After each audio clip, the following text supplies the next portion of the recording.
How do you know that you're saved? How do you truly know you will saved? Because someone told you? Did you pray a prayer? Because you believe? Well, let me ask you a question. How do you know you believe? Because everybody says they believe. How do you know you're not like them? Do you know how the Bible teaches you that you know you're saved?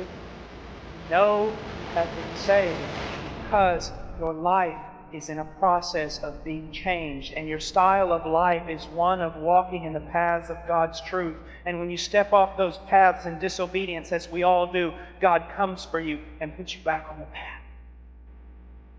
And what is the fruit that you're bearing? Do you look like the world, act like the world? Do you have and experience the same joys that the world experiences? Can you love sin and relish it? Can you love rebellion and relish it? Then you know not God. Let me take it a little further. Let's imagine that I show up late and I run up here on the platform.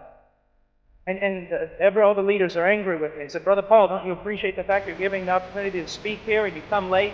And I said, "Brothers, you have to forgive me." "Well, why?" "Well, I was out here on the highway and I was driving and I had a flat tire and I got up to change the tire, and when I was changing the tire, the lug nut fell off.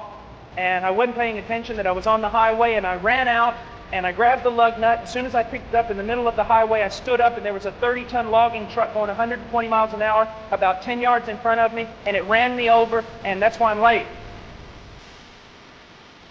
We'd say, "Brother Paul, it's absolutely absurd. It is impossible, Brother Paul, to have an encounter with something as large as a logging truck and not be changed." And then my question would be to you, what is larger, a logging truck or God?